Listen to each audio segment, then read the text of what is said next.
Hi, and welcome to our lecture on vasomotor symptoms. My name is Kirsten Berggren. I'm a PhD in anatomy and neurobiology and a nurse practitioner and a Menopause Society certified provider.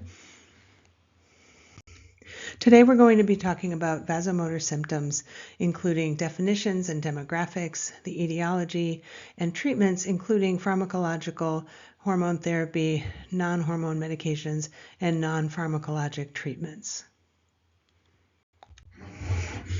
We're going to start out with a case study here. This is our patient Annie. She's a 43-year-old woman who's come into the clinic today for her annual physical. On her intake questionnaire, she does note that she's been having poor sleep. When she's questioned about her sleep, she states that she wakes up sweating several times at night. This has been going on for a few months. On further questioning, she admits to several daytime episodes of flushing and sweating. She originally attributed this to hot weather in the summer, but now that it's fall, the symptoms are continuing. She's not had any changes in weight, no frank fevers, her appetite and energy are otherwise normal. She's an active and healthy woman otherwise, and she just attributes her recent low energy to poor sleep. So, probably have some idea what's going on. They sound to me like vasomotor symptoms. So when we characterize vasomotor symptoms, which we also call VMS, it's a sensation of profuse heat in the upper body, including the face, the neck, the chest, the upper back. When I was having them, I had them in the palms of my hands. It was the craziest feeling. This is often accompanied by sweating and flushing, and you may also have symptoms of chills or anxiety or heart palpitations. Sometimes these feel a little bit like a panic attack, and it can be a little bit difficult to tease that out. Duration is typically 1 to 5 minutes, and this is our classic hot flash.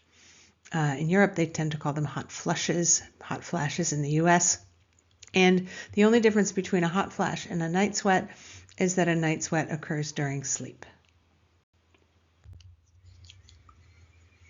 So how are hot flashes or vasomotor symptoms assessed? There is some objective assessment. You can look at skin conductance and skin temperature. But primarily it's assessed with subjective symptom scales. And the problem with this is that there are numerous different scales with different questions, different recall periods, and there's a lack of standardization in practice and in research studies. So it can be quite difficult to compare one study to the next because you're not always looking at the same time period, you're not always looking at the same intensity of symptoms. And we have included in the course an addendum with several of the different scales included. You can have a look and see if one or the other resonates with you in terms of your practice, but there is no standardization at this time. The FDA categorizes hot flashes as mild, moderate, or severe. All include heat or the sensation of heat. Mild hot flashes, there's no sweating. Moderate, there's some sweating, but without impact on activity. And with severe hot flashes, there's heat with sweating, and the woman is typically unable to continue her activity due to the discomfort. So looking at the demographics of vasomotor symptoms, we are deeply indebted to the study of women's health across the nation, also known as the SWAN study, that looked at a racially diverse sample of over 3,000 women. And much of what we know about the demographics of hot flashes is based on this research. And what has been found is that 60 to 80% of women will experience hot flashes at some time during their menopause transition. And the timing varies widely. So the percent reporting vasomotor symptoms in the 5 to 8 years before that FMP, final menstrual period, is about 20%. In the year before the final period, about 50%. At the time of the last menstrual period, 60% of women will experience hot flashes, at least for a short period of time. After that last menstrual period, the frequency the prevalence of hot flashes decreases, but it remains about 40% until an average of 4.5 years after that last menstrual period. So the average duration is 7 years. And so when we think about treating hot flashes, I think that there has been some perception that we're treating a short period of discomfort and, maybe it'll go on for a year or two. So with this 7-year average, so some women even quite a bit longer than that, we're looking at something that really has a very significant impact on quality of life for women and really does need to be taken seriously in terms of treatment. And we'll also talk about the fact that it's associated with a number of risk factors, and it gives us an important identifier for those.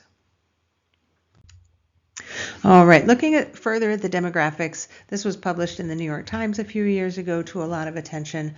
Basically, we see 4 groups of roughly equal size. So we have one group that has almost no hot flashes or no hot flashes at all, and typically right around the time of that last period. These women are more likely to be Asian in race and tend to be in good health. The early onset hot flashers have vasomotor symptoms primarily prior to that last menstrual period. Onset can be 10 years before that last menstrual period. And so if you think about the average age of menopause being between 45 and 55, and a woman starting hot flashes 10 years before, she's 35 years old. And I've had patients who've been told by other providers that at 37 or 42, they're too young to be having hot flashes, but you can see this is definitely not the case. Women with early onset hot flashes tend to be white, they tend to be obese or overweight, and these earliest onset hot flashes are linked to worse cardiovascular disease outcomes. The third group, and again, these are all approximately 25% of the population, are the late onset flashers. Typically have that first hot flash close to the final menstrual period, but they can continue on for several years. These women are more likely to be smokers, is the risk factor associated with that. And then the last lucky group, the super flashers. These women start early with their hot flashes and continue well into the postmenopausal years. These women will have 15 or more years of hot flashes, some of them continuing to have hot flashes even into their 80s.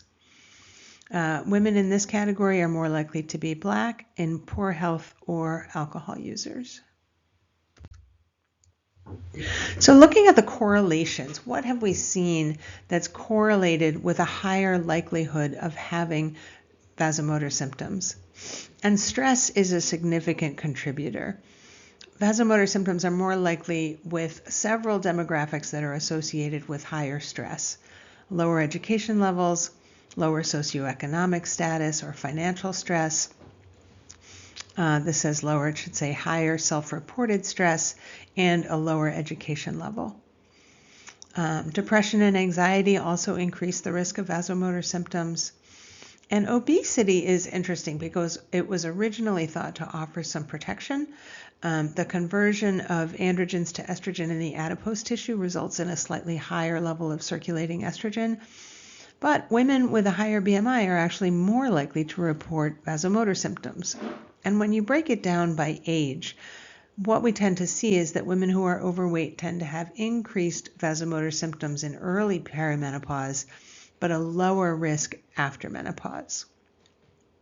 Hysterectomy increases the risk even without oophorectomy, and a surgical menopause has a higher risk of vasomotor symptoms than a natural menopause.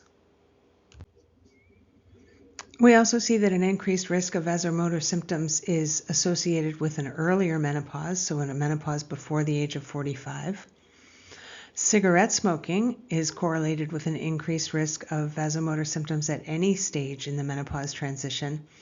We see a 30% increase in vasomotor symptoms in former smokers, but a double the rate of vasomotor symptoms in current smokers. And there is a dose-response relationship between pack years and vasomotor symptoms. Other behaviors show weaker correlation, alcohol intake, some correlation. Physical activity has not really been shown to have much of a correlation with the likelihood of having vasomotor symptoms. There has been some association with diet. A Mediterranean diet seems to lower the risk, and a high-fat, high-sugar diet raises your risk.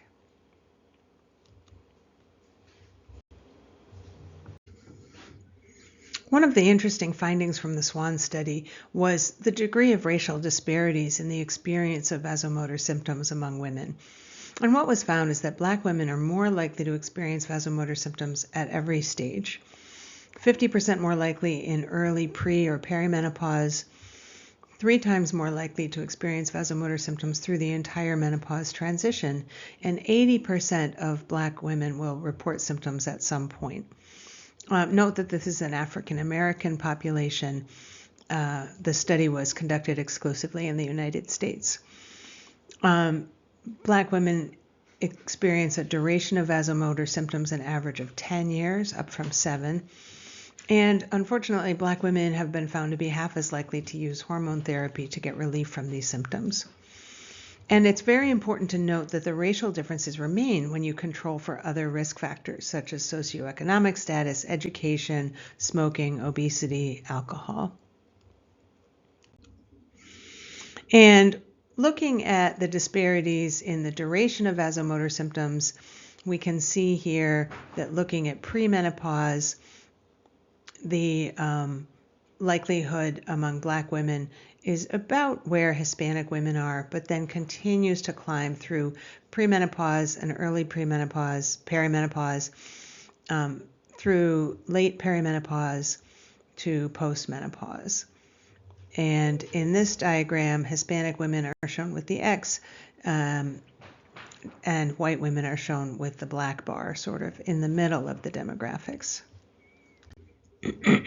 When we look at the intensity of vasomotor symptoms, this study compared women who had vasomotor symptoms more than twice a week versus once a week or less.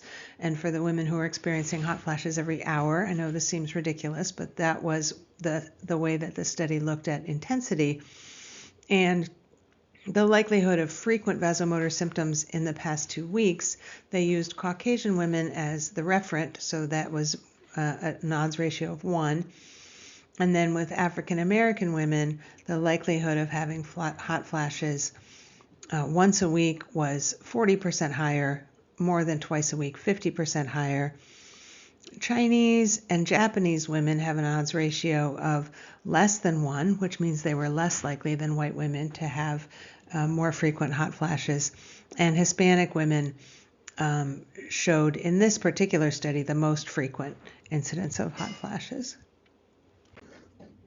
So when we look at the fact that African American women have the highest rate of vasomotor symptoms across socioeconomic strata and all other risk factors, one of the things to think about is that stress is consistently associated with a higher risk for vasomotor symptoms.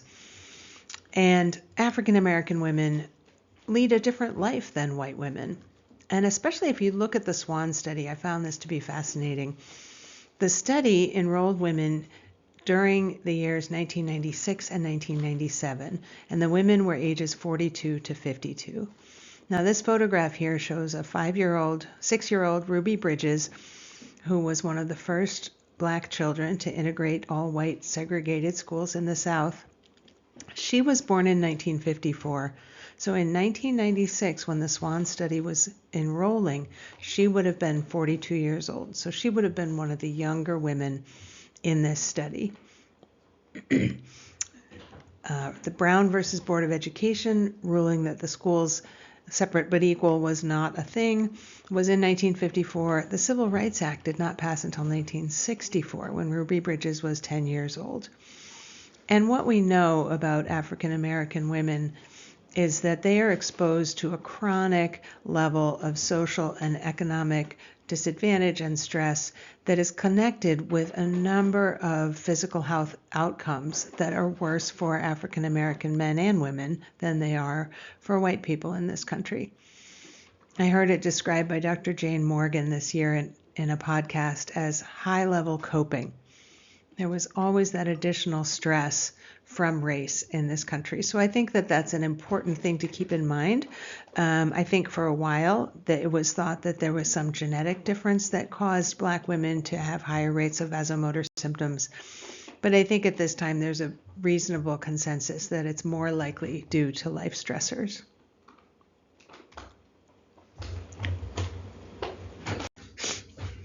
So vasomotor symptoms are correlated with a number of health-related outcomes. Risk factors for poor health outcomes are very similar to risk factors for vasomotor symptoms and for increased duration and intensity of vasomotor symptoms. And the corollary is also true that the duration and intensity of vasomotor symptoms increases the risk of other poor outcomes. So we'll talk a little bit more about that. So vasomotor symptoms are more than just a quality of life concern. Sleep can be profoundly impacted by night sweats. And even in the absence of actual night sweats, women have more frequent awakenings if they're having vasomotor symptoms. And when you do a sleep study on women who are experiencing night sweats, you'll see that when there is an episode of a night sweat, she'll wake up. But she also tends to wake up in between those times, so she has more interrupted sleep. And we know that poor sleep is associated with a number of poor health outcomes. We know that vasomotor symptoms correlate with depression, and originally this was thought to be connected to poor sleep, which it probably is, but there's also independent risk factors for depression associated with increased frequency of vasomotor symptoms. We see declines in cognitive function. Some people call this brain fog associated with vasomotor symptoms. And is this an independent menopause symptom, or is it related to vasomotor symptoms and sleep? It can be hard to tease that out. So I think a really important thing that is emerging in the more recent research, and we have an entire lecture on cardiovascular disease and women around midlife, is that earlier and frequent vasomotor symptoms are associated with a poor cardiovascular disease risk profile. And vasomotor symptoms can be an early sign that somebody will have later cardiovascular disease. So early vasomotor symptoms are correlated with later development of high blood pressure, poor cholesterol profile, and insulin resistance. So I think that's an important thing to keep in mind when you're looking at a woman who presents with hot flashes in her late 30s or early 40s. Vasomotor symptoms are also associated with poor bone health, associated with lower bone mineral density, osteoporosis, and fractures. And we can't underestimate the impact on lost productivity. Women going through perimenopause and menopause highly symptomatically with a lot of hot flashes or night sweats experience missed work and a loss of work efficiency, which has a significant economic impact. So vasomotor symptoms are a risk factor for several other things. There's a link between vasomotor symptoms and small vessel disease, which increases the risk for stroke and cognitive decline. The hypothalamic pituitary adrenal axis is involved. We see that overnight cortisol levels are highest in women with more severe vasomotor symptoms. And there is an acute cortisol response to a hot flash. The significance of this isn't really clear, but it's an association that we see. Back to cardiovascular disease, the severity of vasomotor symptoms is proposed as the largest independent predictor of endothelial dysfunction, which is a precursor to atherosclerosis and cardiovascular disease. So larger than blood pressure, larger than lipid profile, larger than family history. This is very significant. And vasomotor symptoms are associated with circulating inflammatory markers and increased clotting risk in some studies. So what causes hot flashes and night sweats? There's not a very strong link between circulating levels of estradiol and the occurrence of individual hot flashes or night sweats. They may be more related to the degree of change or the rate of change as the estradiol levels decrease through the perimenopause and menopause transition. We have learned a lot recently, and this is really exciting research that's led to new treatments about thermoregulatory mechanisms. And so the hypothalamus in the brain is right above the pituitary, and this is the control center that controls our blood vessels out in the skin, which are the cutaneous vessels. And so they control vasoconstriction of those blood vessels and vasodilation of the vessels. And when we have vasodilation of these cutaneous or skin blood vessels, this results in a sensation of heat on the skin. When the hypothalamus gets input from the rest of the body that the heat is above what we call our thermoneutral zone, or the zone where our body likes to be, this will trigger a heat dissipation event, so a vasodilation of the cutaneous blood vessels to release heat out into the environment. This is regulated by the neurokinin B and kisspeptin peptides, and the secretion of these peptides is upregulated in the absence of estradiol. So estradiol keeps these peptides from being secreted in levels that are too high. It keeps them controlled. Without estrogen, the peptide secretion goes up, which then causes these vasodilation episodes, also known as hot flashes and night sweats. So I have a great illustration here of how this happens. We have these neurons, which are shown in yellow here. They're called KNDy neurons, KNDy, which stands for kisspeptin, neurokinin B, and dynorphin. And what happens with these peptides when they're secreted is they do a couple of things. They go to the GnRH neurons in the hypothalamus, and those are the neurons that then stimulate the pituitary to release FSH and LH that goes down to the ovary and stimulates the release of estrogen and progesterone. The other thing that happens, though, is that the neurokinin B goes over to a different part of the hypothalamus, this preoptic area, and this is where the control centers are for these heat defense effectors. So this is this heat dissipating response, sweating, shivering, those are all controlled in this particular part of the hypothalamus. And this part of the hypothalamus gets input from afferent pathways. So afferent means going in, so from the skin up into the brain to tell the brain that our temperature is a little bit off. So that's what's happening normally. But as the estrogen levels coming out of the ovaries go down, what we see is an increase in the secretion of this, especially neurokinin B. And that is because what estrogen does is it is a negative feedback to these KNDy neurons. So when there are high levels of circulating estrogen, it helps to stabilize the release of these neurokinin and kisspeptin and dynorphin peptides, which makes sense because if there's high levels of estrogen, you don't want as much FSH or LH to be released from the pituitary.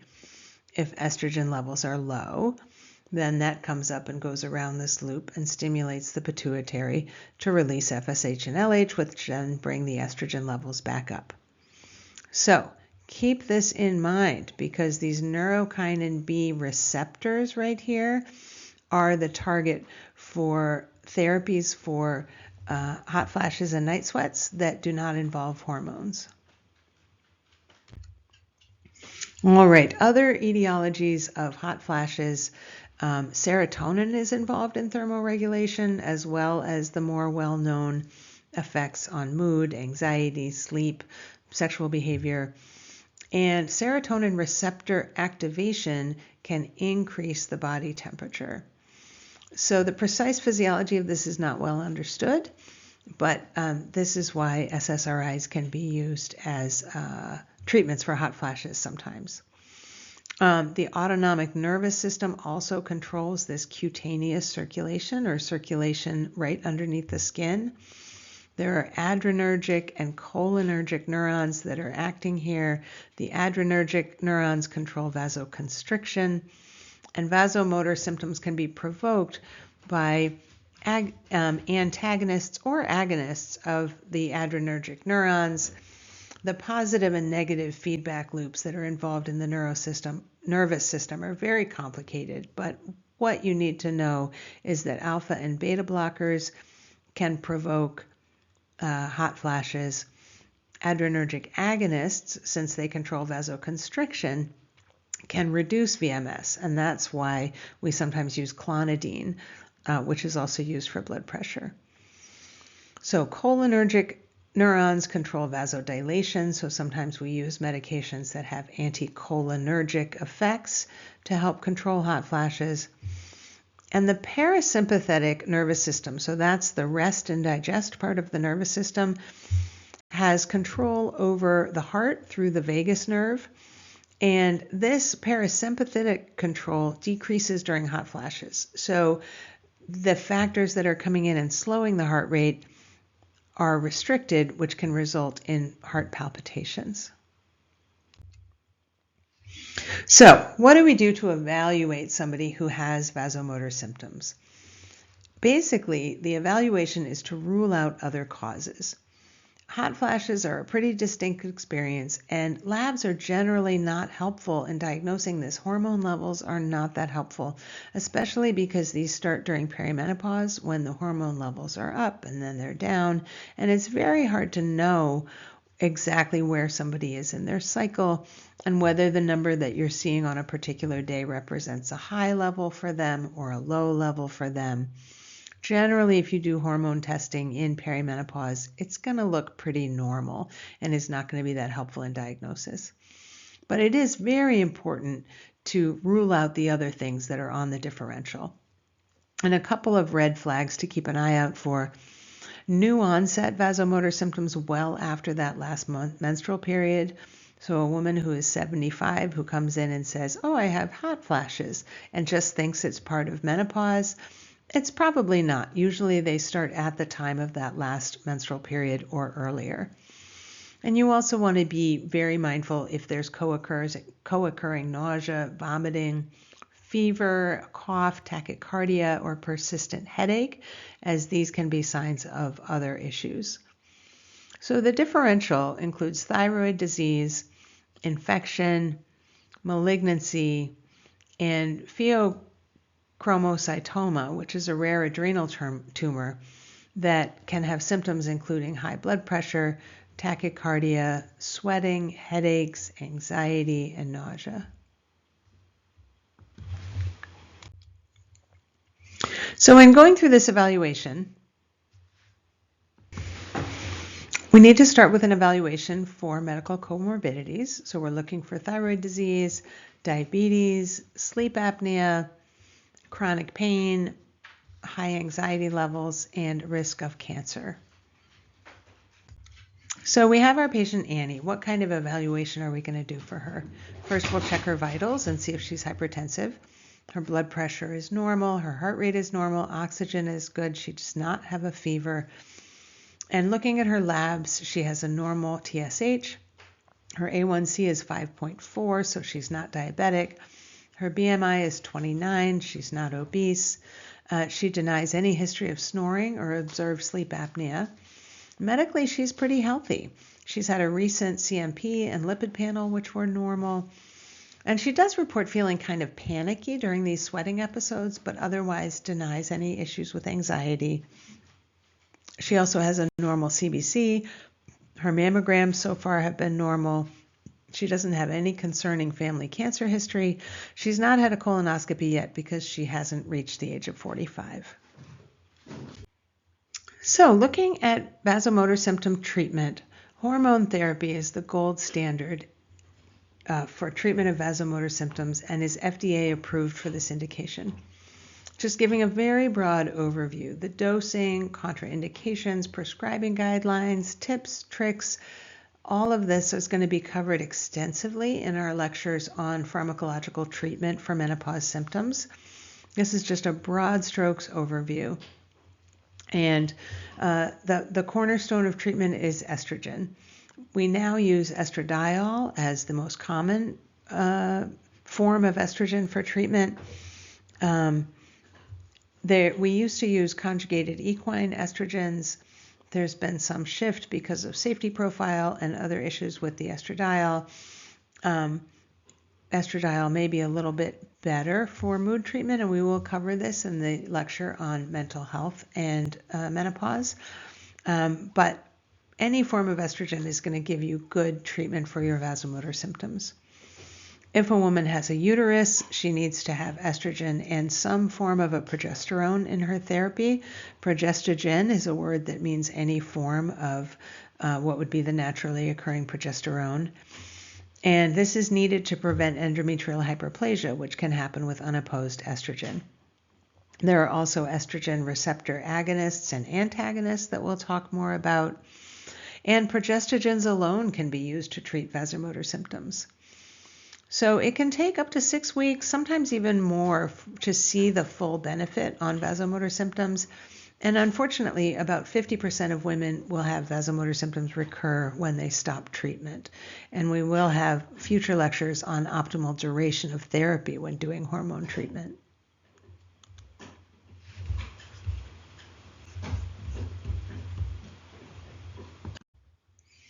So new and exciting in the treatment of vasomotor symptoms are the neurokinin B antagonists.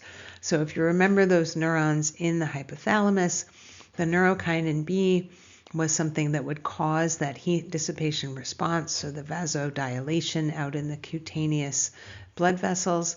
So a neurokinin B antagonist is going to block that action. And the only one on the market now, I'm recording this in November of 2025, is fezolinetant. The dosing is 45 milligrams a day. There's only the one dose. And placebo-controlled studies show a 50 to 70% efficacy in treatment of vasomotor symptoms. This may also help with sleep. There have been some adverse events noted. These are similar adverse events to what you see with pretty much any medication. There's risk of headache, abdominal pain, and diarrhea. There was added a black box warning for elevated liver enzymes. So the recommendation is to monitor liver enzymes at baseline and recheck them every 3 months. What has been found in the cases where liver enzymes elevated with fezolinetant treatment is that the levels normalized after discontinuation. So this doesn't seem to cause permanent damage. Now, because this is a new medication, it's going to be very expensive if it's not covered by somebody's insurance. Veoza is the brand name. And at this time, the company has some discount cards that will cover it for about $30 a month. It's easy to Google this and see what the current pricing is. It's not at a point where you get any benefit from GoodRx or any of the other coupon providers. Cost with a GoodRx coupon is $500 a month, which is pretty restrictive for most people. But this is a first-in-class medication. And there will be several other meds coming out in this class. Some have applied for FDA approval already, which should help with some competition, maybe driving the price down and increase availability. All right, other treatments. There is one SSRI, so a selective serotonin reuptake inhibitor. Paroxetine sodium at the 7.5 milligram dose is FDA approved for hot flashes.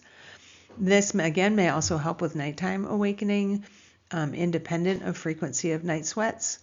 Many other SSRIs are used off-label for vasomotor symptoms. Paroxetine is often recommended in the 10 to 25 milligram dose. This is a great medication to use if your patient is also suffering from a lot of anxiety. I have found in my own experience paroxetine to be very helpful for anxiety and also relatively quick acting, which is nice compared to the lag in onset with a lot of the other SSRIs. There have been studies of citalopram, escitalopram, venlafaxine, and desvenlafaxine. And the reason that somebody would choose venlafaxine or desvenlafaxine is that they don't tend to be associated with weight gain the way that the SSRIs are. But anyone who has ever worked in primary care has probably had a patient who has really struggled to discontinue venlafaxine. There can be very, very uncomfortable withdrawal symptoms. And so this is a medication that I'm pretty hesitant to prescribe. Desvenlafaxine, if you can get it covered, has fewer withdrawal symptoms and tends to be a little bit better tolerated with equal efficacy for treatment of vasomotor symptoms. Gabapentin is used off-label for vasomotor symptoms. It does improve vasomotor symptom severity and night sweat severity in studies. It also can help with sleep because it tends to be sedating and shows better outcomes compared to fluoxetine when compared with an SSRI. There is a small risk of tremors, around 5%, And I don't have it on the slide, but there also is some risk of lower extremity edema, which tends to be seen in older patients, but that would be another reason that you would need to discontinue gabapentin. In terms of treatment, the dosing is really unclear.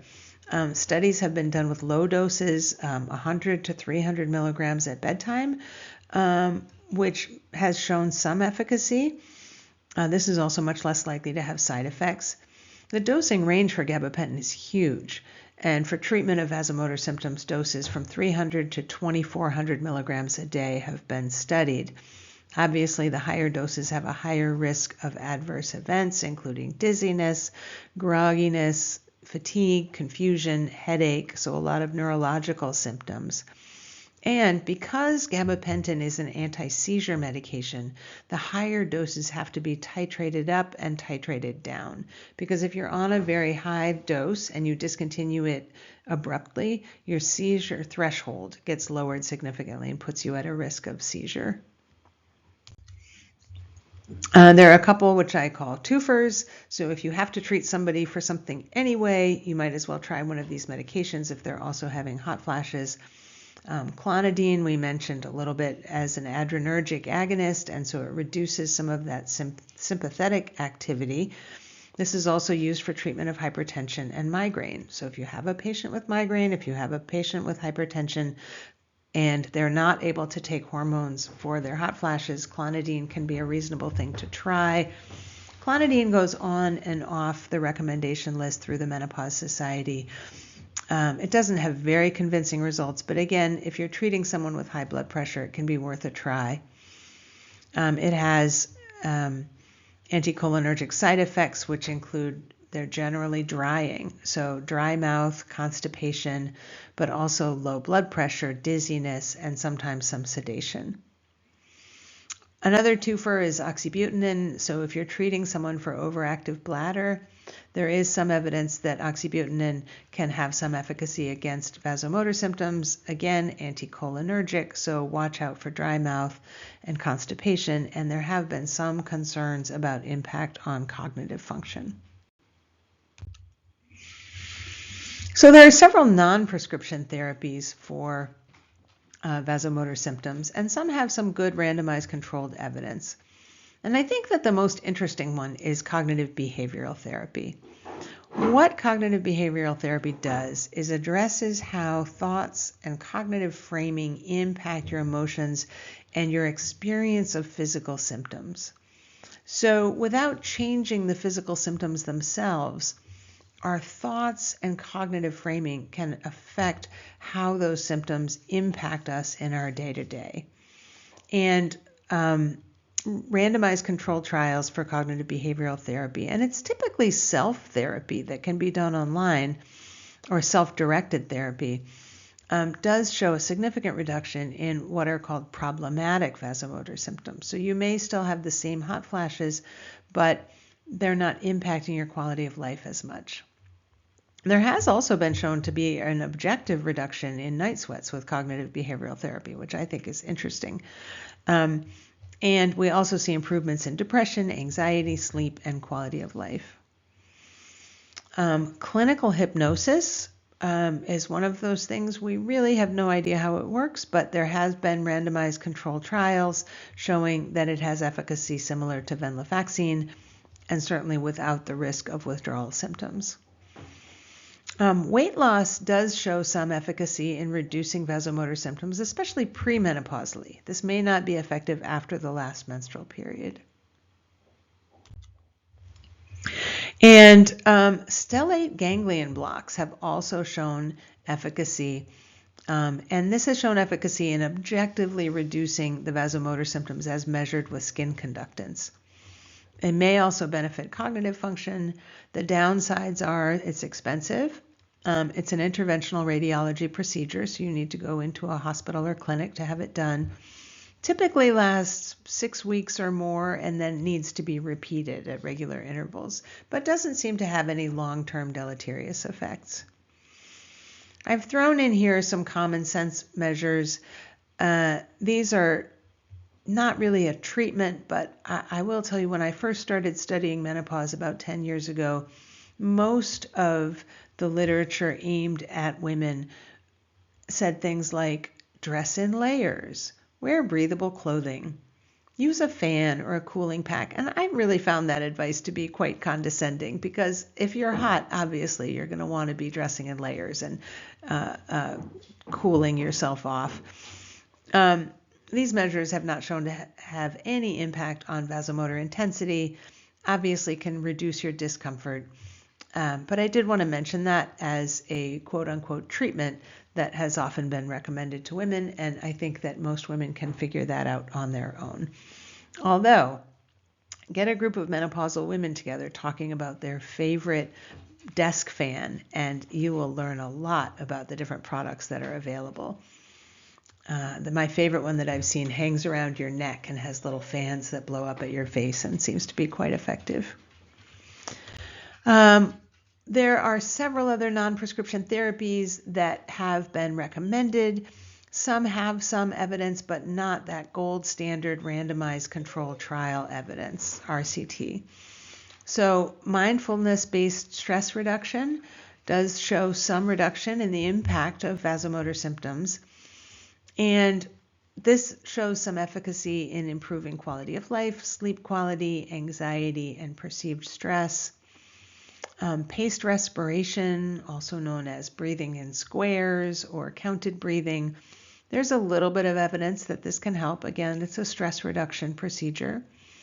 Acupuncture has not shown any benefit over a sham procedure. So when they do sham acupuncture, they use the same needles, but they put them in just sort of random spots that aren't associated with those acupuncture points. And soy foods are often recommended because soy isoflavones can be converted to an estrogen analog in the circulation. What's interesting is that a third of North American women don't have the required enzyme. So increasing their soy foods or soy protein doesn't seem to have any impact on vasomotor symptoms, but it's certainly worth a try. And during a time in life when we need to be monitoring our protein intake pretty carefully, and I will cover this in the lecture on weight gain as a symptom of menopause, it's certainly not going to hurt you to increase your soy intake. Supplements are really challenging, and we will have another lecture on the use of supplements. There's limited evidence for efficacy of any supplements, and the big challenge with supplements is always that the quality is not well regulated. So back to our lovely patient Annie. She has decided for her treatment that she would like to try hormone therapy. And because she's starting her hot flashes relatively early, this does put her at increased risk for cardiovascular disease. And so this is something that we need to also be discussing with her and monitoring. But there have been shown some benefits in the use of hormone therapy in terms of reducing the risk of cardiovascular disease. So I think this is a good choice for her. We've reviewed the risk-benefit information about hormone therapy, started her on an estradiol patch at 0.5 milligrams per day, which is sort of a standard dose, 100 milligrams of progesterone at bedtime for that uterine protection. Advised her it could take 6 to 12 weeks to get to maximum benefit, so we'll schedule her a follow-up in a couple of months. And at that time, we can see how she's doing, adjust dosage if needed, and continue to monitor for other menopause symptoms. We've used several resources from the Menopause Society. We've used their step-by-step, has a lecture on the basics of vasomotor symptoms. The practice pearls have been released about the neurokinin receptor antagonists. And the Clinician's Guide, 6th edition, Chapter 3, is all about vasomotor symptoms. And we've provided some additional references if you'd like to go and look at the primary literature. Thank you so much, and we'll see you at the next lecture.